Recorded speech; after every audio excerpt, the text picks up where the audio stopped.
This is where I'm going to stop. I know I seem super confident about the way I look, but there's one part of me I'm not ready to show you. My skin.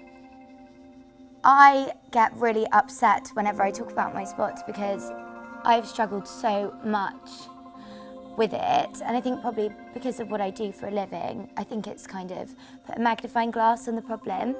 The lowest point I've ever had with regards to my skin was, it was the day before I was meant to be going into the jungle, so I was already in Australia ready to go, and my skin was so bad, and obviously you're not allowed to take foundation in, so I cried a lot, and I basically came to the decision that I just couldn't face being on the television so exposed without my foundation.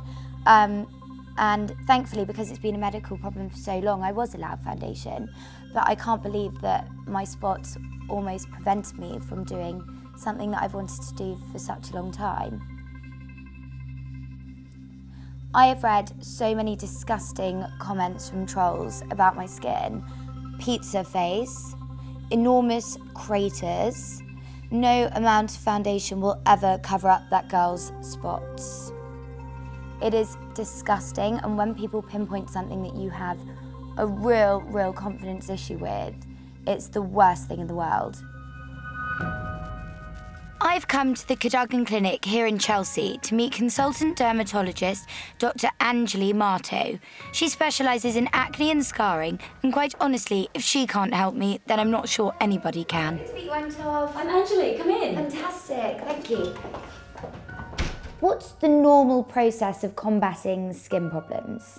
So for most people, what they would probably do is start with skincare. If you've been using those skincare products for a couple of weeks, but the spots aren't getting better, or you're starting to get scarring, or if the acne is starting to affect your mental health, I mean, that should be a point where you go and seek medical help. So it's a sort of step-by-step? Absolutely. Increasing? Yeah. Because I think sometimes my skin has been so bad that I've been embarrassed to go and seek help.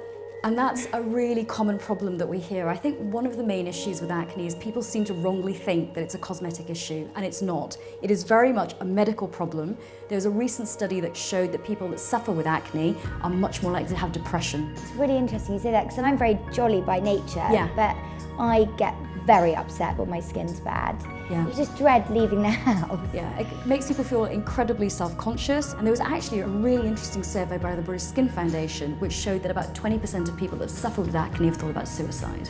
God. So it's a massive deal. Scary, isn't it? Yeah. And the big question, do you think you will be able to help me with my skin? Absolutely. We can definitely find something that's going to work for you. There's lots of different acne treatments. There is something out there that will clear this up.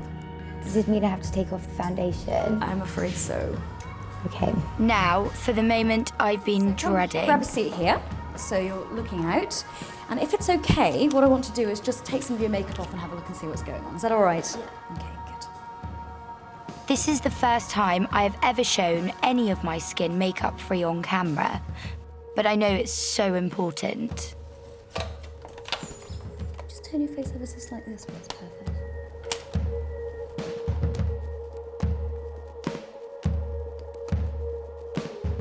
There is a bit of scarring. You are getting a lot of red marking, which tells me that the spots that you're getting are quite deep and quite inflammatory in nature. I think based on what I can see, you'll probably do really well with a drug called isotretinoin or Roaccutane. So there's a couple of things that you need to know about that if we go ahead with it.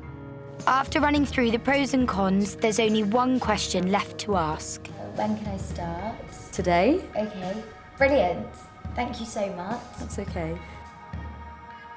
I'm so glad I came to see Anjali. I'm hoping this is the start of a future with a lot more confidence and a lot less spots. I can't wait to get started. That's so brave of you to do. Oh, well Toff. done. It really is. Thank you. And I was looking at this picture. I didn't read those photos of your skin, the outbreaks that you'd had previously. You just would never know. I know, because it fluctuates so much. Those photos I've taken in the past couple of weeks, you would never think it, because I'm so fortunate to be able to slap on loads and loads of foundation, and it does get rid of the colouring. Yeah. But obviously when it just, there's no rhyme and reason between it. So I woke up this morning and I looked in the mirror and thought, gosh, it's not that bad today. But then last week it was looking like that. So it's And I just a suppose this is constant every day you look and gauge your day on how it is. Completely. And it's very bizarre. I got my acne very late. I was about 18, 19. And I thought, oh, maybe it's my lifestyle. So I stopped drinking any alcohol, wheat, dairy, nothing. Drinking loads of water. It just seems to be a bit of an imbalance that I have. So, yeah. And the thing is, I mean, you are very brave and you've never really spoken about this before. And I can even see looking at you now, you still find it quite difficult to talk about. So why do it? I think because for so long I've hidden, and I think in society we see acne and spots as an imperfection, and hence why I've gone to great lengths to try and cover that up. But actually, I think now that perhaps I'm in the limelight a bit more, I don't want people who follow me to look at me and think, gosh, Toff's perfect, you know, she's got it all, when really, actually, I just mask my imperfections. And I think it's important that we kind of celebrate those and not think, oh, that's bad, she's got spots. Where are you now in this treatment programme? So I've started taking Ruacetane. Again, it's quite a strong tablet, but I think, you know, when you've exhausted all the other avenues, so hopefully I've got, we'll see some massive differences. And you have to do that under the care of the doctor. Obviously, it's prescription and they're going to be monitoring you the whole time that you're using it. Yes, blood tests and keep in touch with your doctor, but And you're going to make some other films for us as well, aren't you? What are you going to do? Yeah, well, we want everyone to get in touch if you do suffer with any problems with your skin. I think it's so important. And I'm going to go to schools and talk to people about how they should be confident in their own skin. So please get in touch with us. Oh, Toff, thank you very much. Okay. That's great. Thank you very much indeed.